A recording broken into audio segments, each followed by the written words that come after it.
Hello there, dear viewers. This is NefFTW once again watching myself play Bayonetta 2. Last video, I had a very bad time at a level.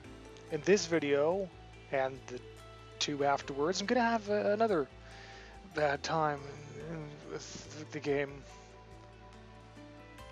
But I want to say something, okay? Last video, I said that this video was gonna be a boss fight. I was wrong about that. Well, kind of. Sort of wrong? It kind of more depends on what you mean by a boss fight. This doesn't count to me. The reason why I said this one was a boss fight was for a very simple reason. A reason I'm going to explain, actually. Okay? When was the last time you ever played a game when you look at like this entire level, an entire section of the game, and you say, this doesn't need to be here. This adds nothing. This section of the game could be removed, and virtually nothing would change. That is this level. I completely forgot this level existed. It brings nothing. I mean, with the exception of the Umbra armor, I mean, it's cool and stuff. And, I mean, this level is the level you go to if you want to just say, I want to grind Halos.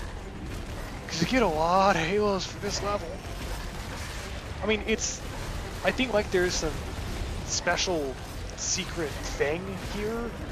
Not secret, but you can game the level, or game the game, by doing a whole bunch of different specific stuff, but essentially you can get like 1,000,000 Halos or so. I'm not going to do that. Whatever.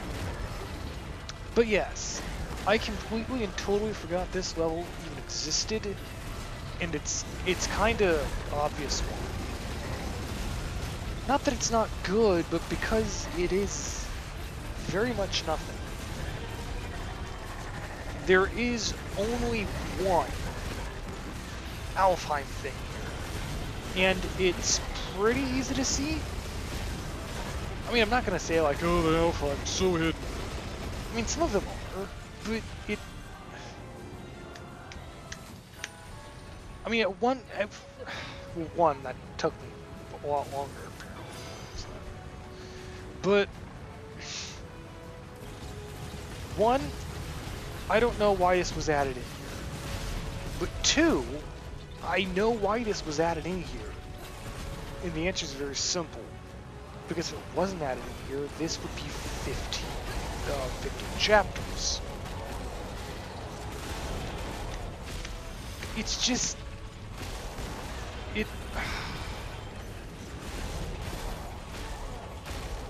I like this game. I really do like this game. But it just doesn't feel as complete as Bayonetta 1 to me. And before people say it sort of makes sense. I mean, you're right. There's parts of the story that even I'll admit could have, you know, maybe been explained a bit better. Like the whole Eyes of the World thing.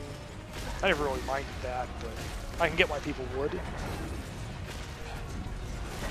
But it's just, this game doesn't feel like a complete story. Sorry, no. There is a complete story here, but the problem is it is stretched out as far as it can possibly get, to the point where there is a level which does not need to exist.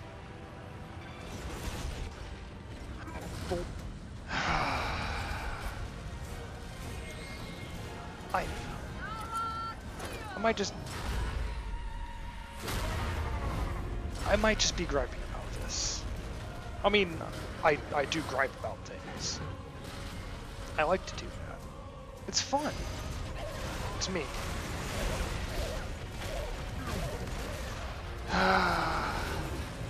Yeah. I mean, yeah, you could do whatever you wanted during this thing. Oh, recently, and by recently I mean I kind of today I was supposed to record, and then I kind of procrastinated that, did nothing until like 5 o'clock, and then I was like, oh, you know what? I want to get Fallout 4 so I can stream some of that. So I went out and got Fallout 4. And there was like, you know what? I also got lunch, supper. I'll eat that before doing Bayonetta. So this is basically all the stuff I recorded about, what, an hour ago? 2 hours ago? 2 hours ago. Yeah, it's great. Thumbs up for me.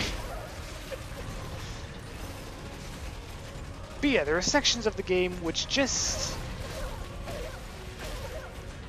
don't need to exist. I mean, how can I put my feelings into proper context?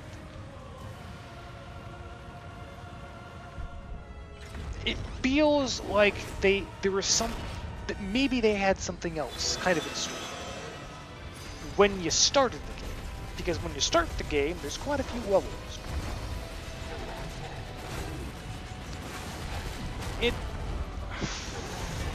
Oh, by the way, this is, what is it? Greatest Jubilee? Yes, it is. Okay, this is actually the Greatest Jubilee song, which was, if I remember correctly, it's the song of Jubileus, the final boss of Bayonetta 1, but it's remix, which is fine, mostly because you won't see, well, you kind of will see some Jubileus, but kind of not the main focus here.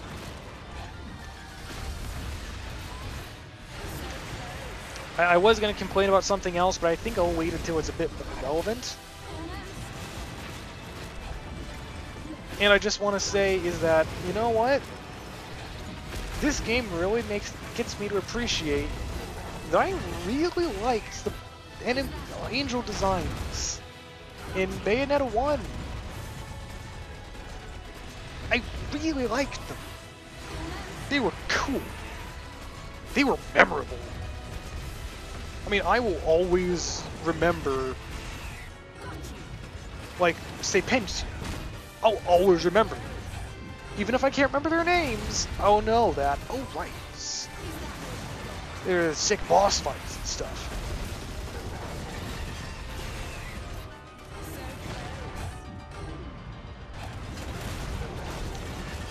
But this one, while I will remember them, I won't remember them as well.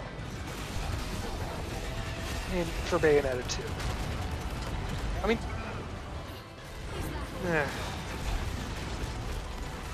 griping.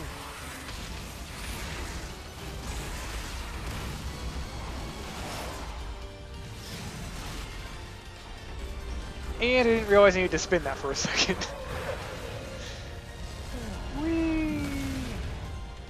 Okay, now, I thought the game would mention it, but I guess it doesn't because I've already seen it.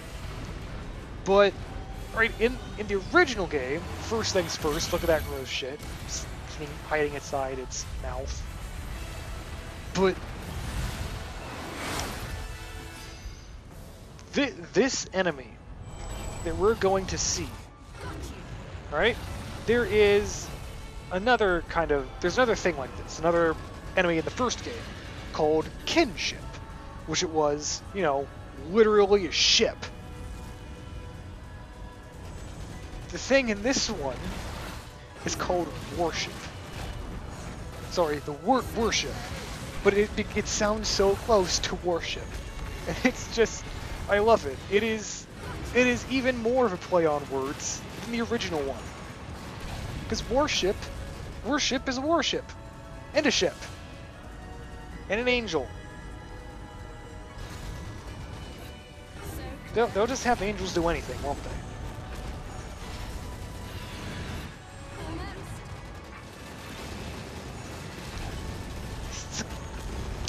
It's a cool design. But I don't care. Damn it!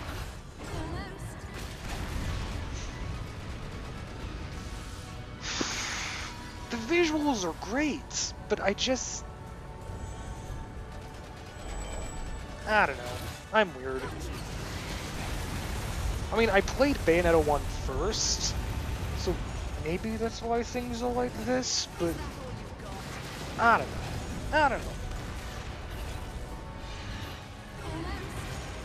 Maybe that's it. Maybe the reason why Bayonetta 1 stands out a bit more for me than Bayonetta 2 is because I played Bayonetta 1 first.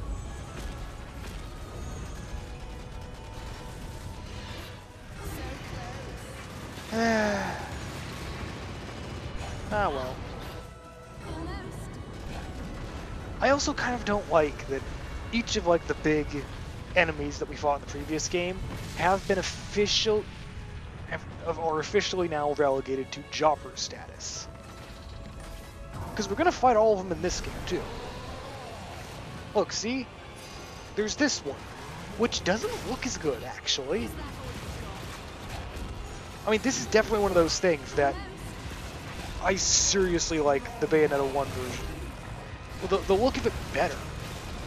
Because it seemed a lot more, I want to say majestic, but a lot more like its own thing. It just looked a lot better to me. Like, it didn't have this weird rainbow glowy shit over there as the center. And it's a bastard too.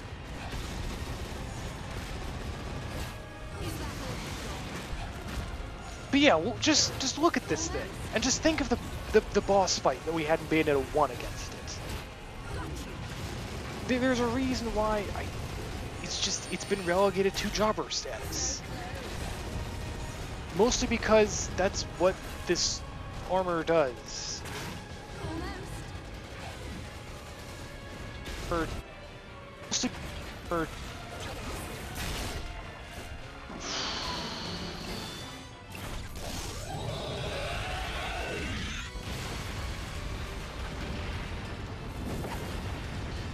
remember how I said this entire level was totally pointless? Well, that's the end of the level. Visually fantastic. But I just don't care.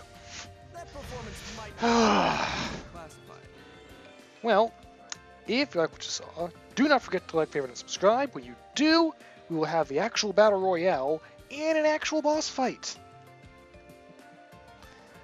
But of course, until then, this is the NefFTW signing out.